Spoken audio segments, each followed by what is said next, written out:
네, SK텔레콤 해킹과 관련해 당초 정부가 생각했던 것보다 심각하다는 2차 조사 결과가 나왔죠. 특히 해킹에 사용된 악성 코드를 심은 해커 조직이 중국의 레드맨션으로 추정됨에 따라 해킹의 목적이 무엇인지 궁금증도 커지고 있습니다. 2차 조사로 드러난 SK텔레콤의 해킹 사건의 실체, 그리고 해커의 정체에 대해서 알아보겠습니다. 사이버 보안 전문가시죠. 신동희 서강대 메타버스 전문대학원 겸임교수, 임주혜 유어스 법률사무소 변호사 나오셨습니다. 어서 오십시오. 네. 자, SK텔레콤 이 해킹 사건에 대한 소비자 고객들의 걱정이 참 많습니다. 새로운 사실이 계속 드러나고 있는데 내용 자세히 보기에 앞서서 경찰이 벌써 SK 최태원 그룹 회장, SK그룹 최태원 회장, 그리고 유영상 SKT 대표에 대해서 수사를 한다는데 우선 수사 이유가 뭔가요, 변호사님? 지금 전방위적으로 이번 해킹 사태에 대해서 정보 유출 보안상의 그 문제점, 그 부분에 대한 조사와 수사는 별도로 진행되는 것이고요. 예. 오늘 이야기 나눌 이 형사적인 부분에 대해서는 과연 그 대응에 있어서 법적인 책임을 물을 수 있는지 그 부분을 일단 살피고 있는 것입니다. 네. 지금 좀 문제가 되고 있는 부분이 관련 법들에 따르면 어떤 해킹 피해 사태를 최초에 인지한 시점부터 24시간 이내에 신고를 하라고 규정이 되어 있습니다. 네. 이런 규정을 두고 있는 이유는 그러니까 다른 기업들도 혹시 모를 이런 해커의 공격 등에 대비할 그런 필요성도 있을 것이고 예. 관계 당국과 빠르게 어떤 공조가 진행돼야지만 더 큰 피해를 막을 수 있다. 이런 점들이 반영된 규정인데 지금까지 알려지고 있는 바에 따르면 SKT에서는 최초에 18일에 어떤 외부의 침투의 흔적을 인지하였는데 실제 그러면 신고는 20일에서야 이루어졌습니다.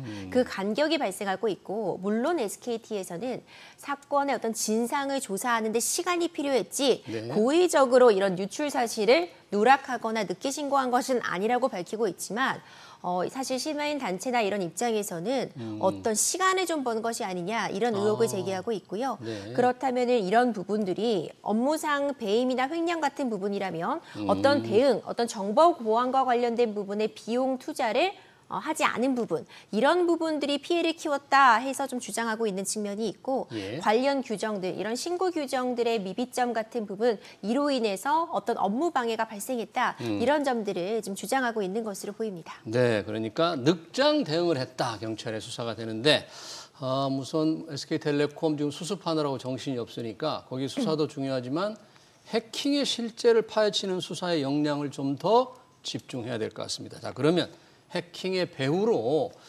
지금 중국계 해킹 조직을 지목하고 있다는데 왜 그렇게 보고 있는 건지 정말 그런 건지 우리 화이트 해커라고 그러죠? 좋은 네. 해커님. 네. 왜 중국계 해커로 지금 지목이 되는 거예요? 중국계 해커로 지목이 되는 이유는 예. 단순하게 지금 BPF 백도어라는 이 녀석 악성 코드 BPF 백도어. 네. BPF 도어라고 불리는 요 악성 코드가 네. 중국의 레드맨션 조직이 많이 활용하는 그런 악성 코드이다 보니까 그런 걸 기반으로 해서 중국이지 않을까라는 게 1번. 예. 2번은 뭐가 있냐면 그러니까 우리가 발견된 게 BPF 도어라는 거죠? 네네네. 이번에 심어진 악성 코드가? 네. 네. 그게 1번이고 두 번째는 피해를 입은 기관이 어쨌든 SK텔레콤이라는 규모가 큰 통신사잖아요. 규모가 큰 통신사를 3년 동안 공격해서 잠입해서 뭔가를 하고 이제서야 발각이 된 상황이란 말이죠. 3년 동안 공격을 하고 뭔가 운영을 하면서 공격을 해서 결과물을 얻어내려면 생각보다 이게 누군가 개인이 혼자서 나 이거 해봐야지라고 해서 결과물에 도달할 수 있는 건 아니거든요. 그러니까 중국의 어떤 수많은 그룹들이 조직적으로 이런 일을 하지 않았을까라는 걸 이제 생각하게 되는 거죠. 예, 그렇게 추측을 하는 건데 네. 지금 3년이라고 했는데 원래 우리 1차 조사 때는 이런 3년 이런 게 잘 안 나왔잖아요. 근데 두 번째 조사 결과에서 해커가 처음으로 악성 코드 심은 게 3년 전이라는 게 지금 드러난 겁니까? 그렇죠. 그 부분이 좀 충격적이다라는 평가 받고 있습니다. 지금 민관이 함께 조사를 진행하고 있습니다. 그러니까 언제부터 이런 유출의 기미가 있었는지, 악성 코드가 최초에 침투를 했는지, 그 이후의 과정에서 왜 SKT는 인지하지 못했는지, 실제적으로 많은 국민들이 가장 걱정하는 부분은 그래서 도대체 내 정보 어떤 게 유출이 됐다는 건지 말았다는 건지 이 부분 조사가 진행 중인데요. 1차 조사 결과 발표 때만 해도 그래도 비교적 안심할 만한 상황이 아닌가 이렇게 여겨졌습니다. 그러니까 개인정보, 특히 민감도가 높다고 분류될 수 있는 그런 정보에 대한 유출은 없다고 발표를 했었고요. 네, 그렇습니다. 유출이 좀 의심이 되고 있는 서버의 그 숫자도 좀 낮았는데 이번 2차 조사 결과는 조금 달랐습니다. 일단 가장 좀 문제점으로 지적될 만한 부분은 그러니까 최초의 그런 악성 코드가 처음에 침투를 한 게 이미 3년 전 시점으로 거슬러 올라간다 이런 결과가 발표가 된 겁니다. 그렇다면은 사실상 지금 SKT에 가입하고 있는 고객뿐만 아니라 이전에 SKT를 사용했다가 그 이후에 다른 뭐 번호 이동을 해서 통신사를 바꾼 고객들도 그럼 그 사이에 어떤 유출의 피해를 입었을 가능성 이런 부분들 사실 공포심도 조장이 되고 있는 상황이라고 볼 수 있을 것 같고요. 뿐만 아니라 왜 처음에 발표 결과보다 더 확대되었는가. 감염이 된 그 서버의 개수도 늘어났고요. 악성 코드의 종류의 숫자도 늘어났습니다. 단순 수치적으로 비교하기는 어렵다고 해도 일단 이 국민들이 받아들이기에 감염된 서버도 늘어나고 악성 코드 종류도 늘어나고 이 침투 시기도 3년 전으로 거슬러 올라간다면 지금 만족할 만한 충분히 납득이 가능할 만한 해명을 내놓지 않으면 불안감은 더 커질 수밖에 없을 것이라 봅니다. 실제로 그렇습니다. 지금 불안감이 커지니까 한때 유심보호 서비스만 하면 된다 그러다가 유심으로 바꾸는 분들이 급작히 늘었대요. 2차 조사 결과가 나와서.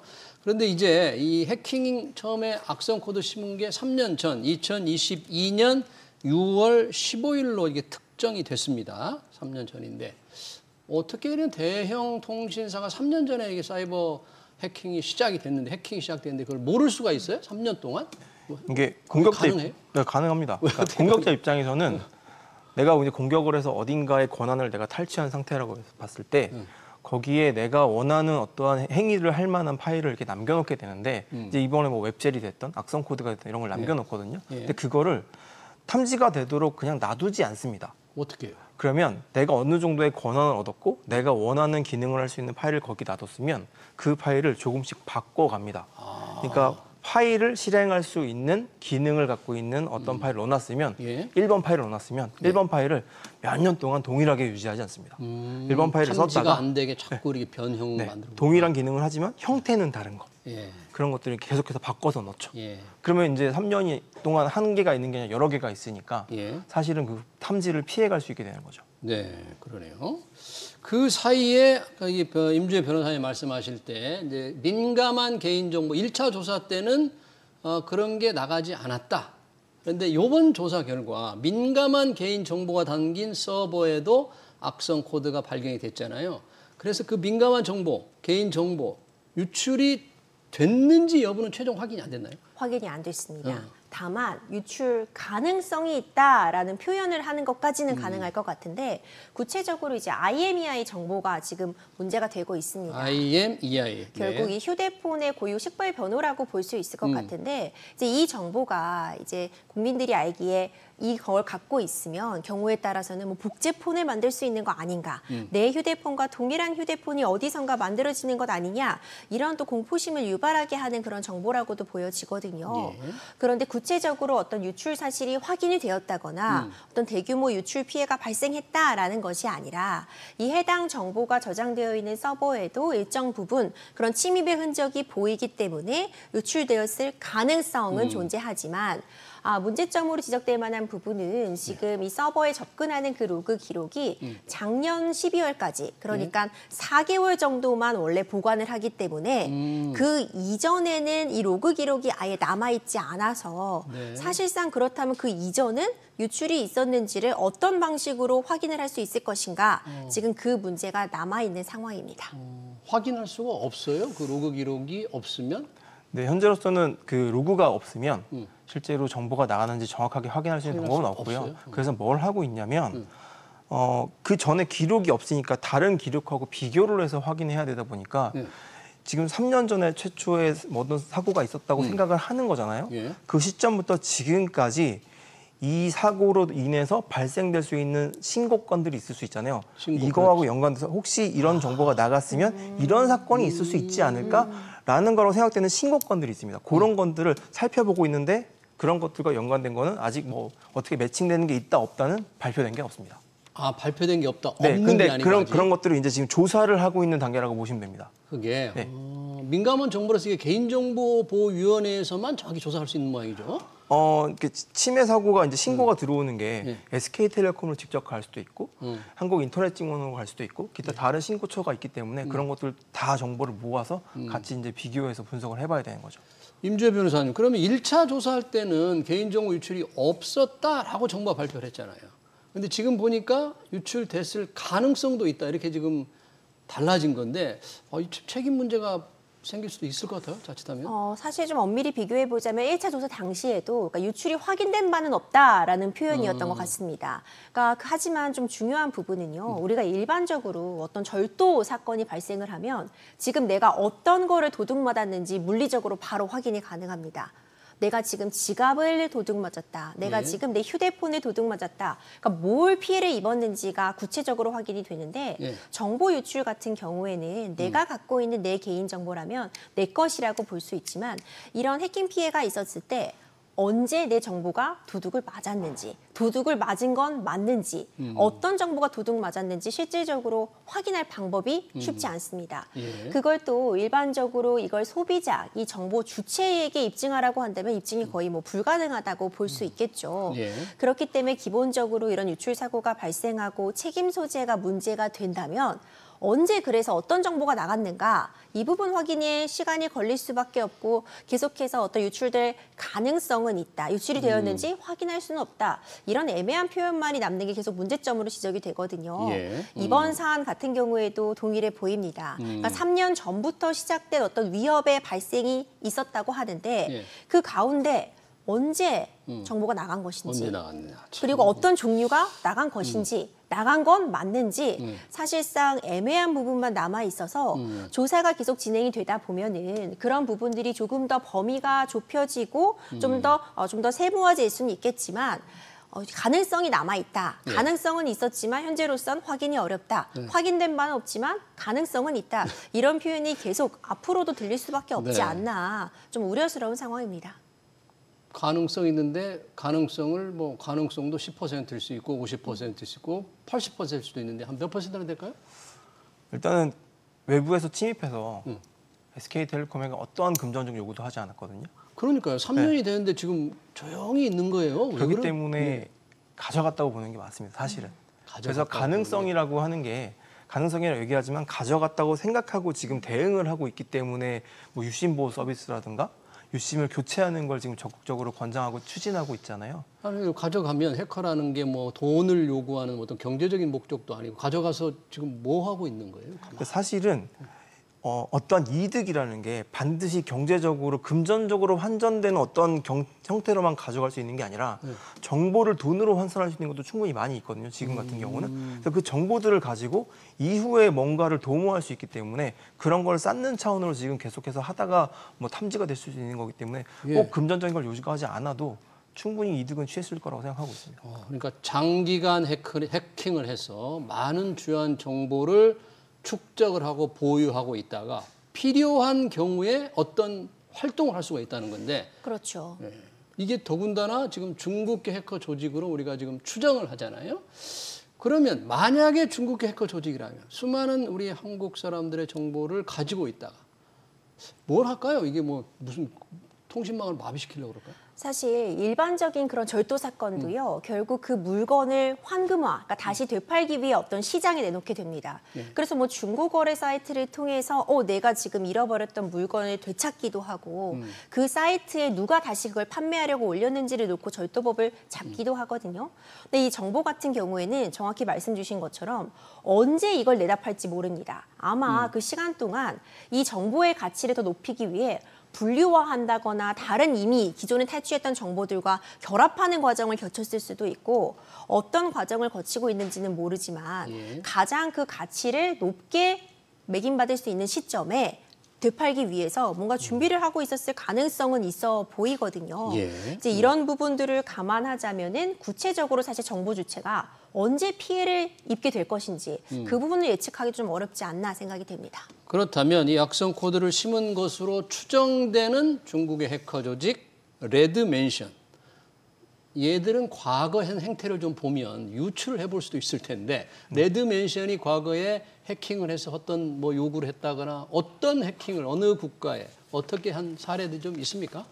있기는 한데 결론적으로 얘네가 어떠한 요구를 한 적은 없습니다. 사실. 아무 요구를 하지 않았어요? 네, 왜냐하면 얘네들이 뒤에서 독특하네요. 누군가가 지원을 해주는 걸로 추정이 되는데 그게 누군가가 네, 추정이 되지만 그들이 그 행동을 해서 나온 결과물을 어떻게 활용하는지는 뭐 실제로 내가 했어라고도 대응을 전혀 안 하는 입장에서 뭐 요구할 리도 당연히 없지 않습니까? 그러니까 어떤 것도 안 합니다. 그래요? 그 누군가가 지원해 주는 게 중국 정부일 수도 있겠네요. 네, 물론 가능합니다.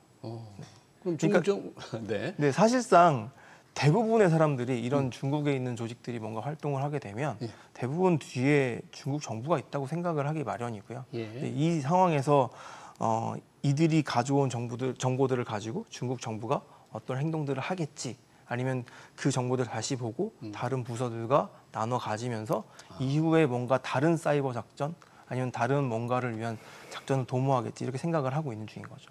네, 좀 점점 더 불안해집니다. 뭐 금전적인 기록 정도 그걸 요구한다면 별 문제가 아니겠는데 많은 정보를 축적했다가 오랜 동안 이게 뭔가 큰 사이버 전쟁의 예고편이 아닌가 이런 느낌이 드는데 이미 미중 간에 이런 사이버 전쟁이 일어나고 있잖아요. 이런 해커 조직들이 우리 화이트 해커의 말씀대로 중국 당국의 지원을 받아서 뭔가 액션을 할 수도 있을 텐데 이번 사건도 좀 그런 관점에서 바라봐야 되는 거 아닙니까?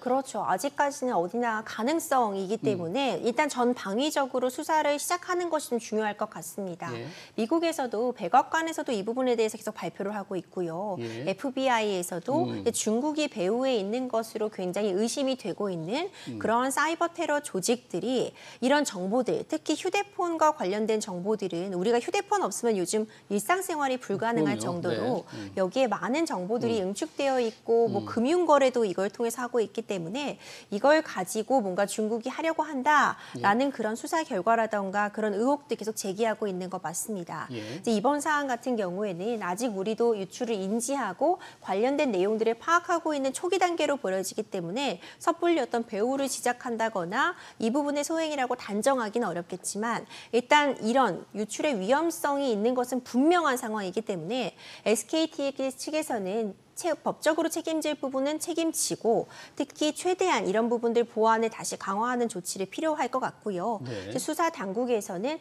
국민들이 불안하잖아요. 이 불안한 마음을 해소하려면 일단 현 상황을 정확히 알리는 것부터 시작해야 될 것 같습니다. 예. 사안에 대해서 정확히 전달할 수 있도록 빠르게 좀 조사를 마무리할 필요성이 있지 않나 생각이 됩니다.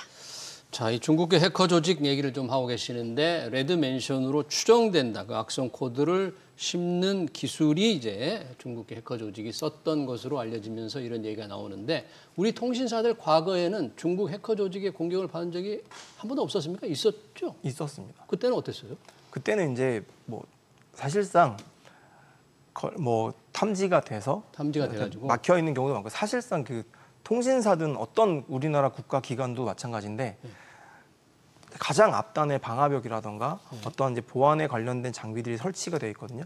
거기는 시시각각 계속 경고가 뜨고 있기 때문에 계속해서 공격을 받고는 있습니다. 근데 그 공격을 받고 있는 와중에 실제로 안으로 들어오는 경우는 많지는 않고요. 대부분 뚫려서 들어오지 못하죠. 근데 그중에 한 번이 뚫리면 문제가 크게 발생하는 거고요. 대부분은 막히게 되는데 지금 같은 경우 어떻게 뚫려서 안으로 들어오게 된 거라고 이해하시면 될 것 같고. 네. 그리고 그게 이제 너무 오랜 기간 동안 이어진 게 문제이긴 한데 이미 어느 정도의 권한을 가져가는 단계에서 앞에 부분에 그 어떻게 들어왔는지에 대한 어떤 수사 결과가 지금 조사 결과 아무것도 없거든요. 그렇기 때문에 이제 그거를 추론하기 어렵지만 지금 정보가 저장돼 있는 공간이 더군다나 중요한 정보가 저장되어 있는 공간까지 가려면 상당히 안으로 많이 들어가야 되거든요. 거기까지 들어가려면 굉장히 높은 권한을 얻어야 되거든요. 해커가. 해커가 많은 권한을 얻어야 되는데 그 권한을 어떻게 얻었느냐. 그 권한을 얻기 당연히 어려울 텐데 그 권한을 얻어갔다라는 건 시간도 많이 들었을 거고 비용도 많이 들었을 것이다. 이런 생각을 하고 있는 거죠. 네, 그러네요. 우리 신동호 교수는 이제 해커들의 그 나쁜 해커들의 공격에 대비해서 이 보안 수준을 높이기 위한 기술을 사이버 보안 기술을 개발하는 분이시잖아요. 네. 그러니까 뭐 우리 화이트 해커라고 그러는데 그러면 요 정도까지만 보면 SKT의 그런 사이버 대처 능력, 보안 능력이 조금 좀 떨어지는 것으로 보입니까? 아니요, 그렇지는 않습니다. 그러니까 지금 현재 모든 상황을 놓고 봤을 때 SK텔레콤의 보안 수준이 대응 능력이 낮냐라는 질문에는 답을 하지 않는 게 맞다고 생각하고요. 다만 답을 하지 않는다. 네, 지금 현재 상황에서 발생되는 뭐 많이 말씀하셨던 불안감 이런 것들은 현재 그 기술적인 부분을 제외한 나머지 영역에서의 대응이 너무나 좀 좋지 않았다라고 말씀드리기 좀 적절할 것 같습니다. 그 이후에 대응이 좋지 않았다. 그러니까 저도 SK텔레콤 고객임에도 불구하고 사고가 났다라는 한 18일, 신고가 났다는 20일 그것도 훨씬 지나서 전 안내 문자 받았거든요. 그러니까 그렇기 때문에 그런 부분들 때문에 지금까지 이제 신뢰하지 못하고 불안감이 쌓이고 있다고 보시면 될 것 같습니다. 자, 지금 최악의 경우 개인 정보가 유출됐다. 가장 민감한 정보라는 IMEI 단말기 고유 식별 번호가 유출됐다고 이렇게 만약에 가정을 한다면 지금 유심보호 서비스만 해도 괜찮다고 그러는데 변호사님 보시기에는 어때요? 지금 고객들은 조금 불안감이 있어서 유심을 교체하려는 수요도 많이 늘고는 있습니다만 뭐 SKT에서는 유심보호 서비스면 충분하다. 뭐 이렇게 지금 여전히 설명하는 건가요?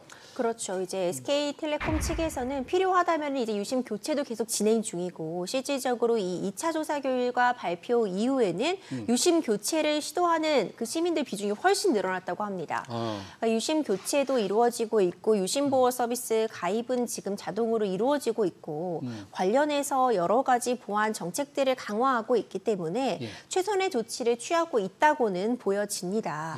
다만 이 법적으로 보더라도 최종적으로 그래서 손해배상을 어떻게 할 것인가. 이미 불안감으로 인해서 시간과 어떤 정신적인 낭비를 소비자들이 하고 있는 부분은 분명하거든요.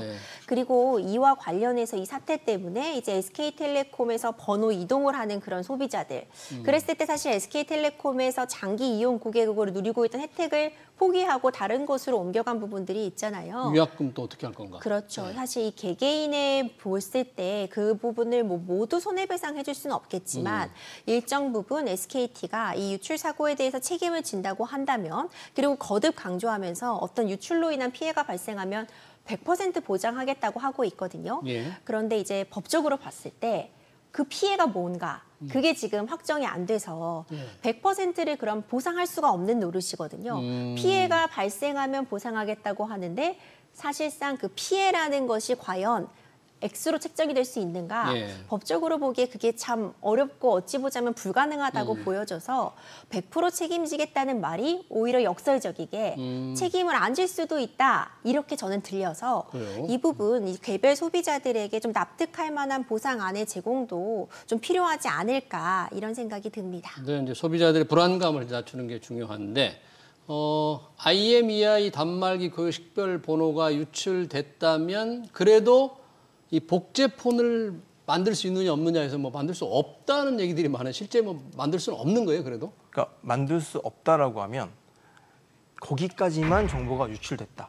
지금 SK텔레콤이 얘기하는 뭐 IMEI 전화번호 뭐 몇 가지 정보만 나갔다고 얘기하고 있잖아요. 거기까지만 나갔다고 하면 사실상 만드는 건 어렵습니다. 만드는 건 어렵다. 네, 기술적으로는 어렵고 거기에 추가적으로 몇 가지 더 정보가 필요한데 그 정보를 구할 수 있는지 공격자가 구했는지 여부는 지금 모르잖아요.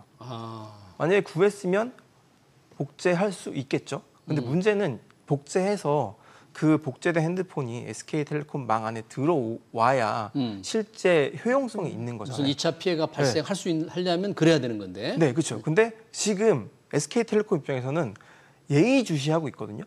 그런 게 들어오는지 안 들어오는지 그리고 그런 게 들어오면 즉시 확인할 수 있게 지금 실시간으로 보고 있는 이 상황에서 누군가 들어온다.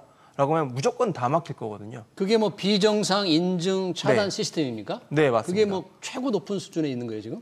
그러니까 지금 최고 높은 수준이라는 걸 어떤 걸 기준으로 놓고 최고 높다라고 말하는지 모르겠지만 한 가지 명확한 건 24시간 풀로 뭔가 하나라도 기존 대비 이상한 거 보이면 다 막아버려서 인증 못 하겠다는 거거든요. 그러니까 핸드폰 사용 못 합니다, 그 사람은. 그 이상하게 복제해서 만들어 들어오면. 그러니까 그런 상황이기 때문에 실제로는 지금 현재 상황에서는 복제폰을 만들어냈다 하더라도 사용 못 하겠죠. 근데 아까 변호사님 말씀하신 것처럼 이게 피해가 어느 규모로 언제 일어날지 모르잖아요. 그러면 이게 언젠가는 쭉 시간이 지나서 시간이 흘러 몇 년 뒤에 이 정보를 활용해서 다른 정보와 결합해서 어떤 행동들을 해냈다, 성공해냈다 라고 하면 그때는 모르죠 또.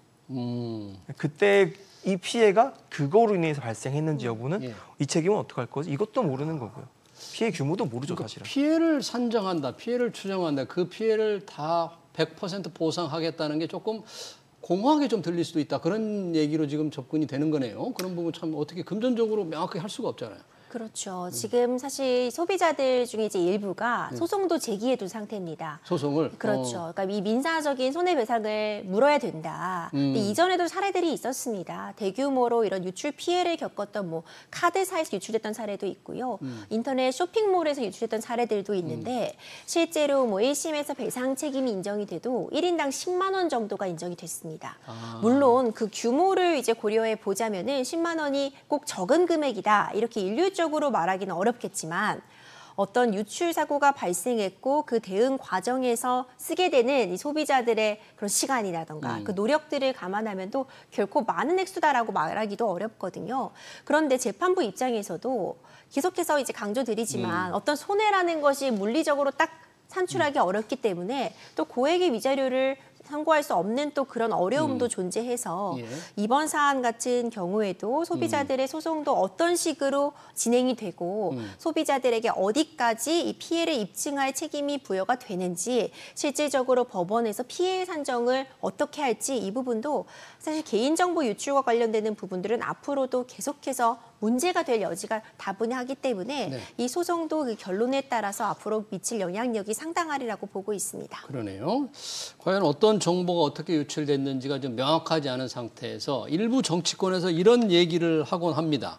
워낙 해커들이 3년 전에 이 공격을 한 다음에 조용하니까 누가 언제 어디서 누구와 통화했는지 이른바 통화 상세 기록 정보를 얻기 위한 게 아니냐, 그걸 축적하기 위한 게 아니냐 하는데 이 정보, CDR 정보는 유출된 건 아니다 이렇게 정부가 설명을 한 거죠. 네, 맞습니다. 지금까지는 CDR 정보가 노출되지 않았다라는 네. 걸 명시적으로 딱 얘기를 했고요. 예. 근데 여기서 이제 이 얘기도 사실은 기존의 1차, 2차 이제 발표를 해 나가면서 약간의 이제 신뢰가 무너진 상태다 보니까 그것도 이거 맞나? 나중에 또 다른 발표에서 문제가 되지 않을까? 이런 생각을 하게 되는데 이제 이 정도까지 왔으면 사실은 CDR 정보를 가져갔느냐 안 가져갔느냐는 그냥 분석을 해봐야겠지만 지금까지 2차에서 어느 정도 얘기한 걸 보면 여기 이 정도까지는 접근하지 못했겠구나라는 생각을 하는 것도 고려는 해봐야 될 것 같다는 생각입니다. 유출 가능성, 이 CDR 정보, 통화 상세 기록 정보까지는 안 나갔을 것이다. 네. 이렇게 생각하는 것이 합리적이다 이런 네네. 얘기죠. 이 불안감이 높아서 지금 유심 보호 서비스만으로 괜찮다고는 이제 하는데 그래도 다 유심을 교체 SKT입니까? 네, 저도 지금 유심 보호 서비스까지만 가입이 되어 있는 상태고 유심 교체할 계획입니까? 유심 교체는 예약을 해둔 상태인데 아직 이제 오라는 문자까지는 못 받았거든요. 네. 기회가 된다면, 좀 빨리 시간이 된다면 유심 교체까지도 좀 저도 고려하고 있습니다. SK텔레콤에서는 유심 문제 충분히 확보하고 있다. 원하는 분들은 다 교체를 해주겠다고 했기 때문에 원하면 더 그 불안감을 좀 덜기 위해서는 할 수는 다 있고 형편은 되는 것 같네요. 우리 해커님도 교체를 하셨어요? 유심? 저도 변호사님과 동일한 입장입니다. 네, 저도 안 했고요. 저는 뭐 할지 말지는 이제 천천히 생각해 볼 예정입니다. 네, 잘 알겠습니다. SK텔레콤 2차 해킹 조사 결과 토론 여기서 마치도록 하겠습니다.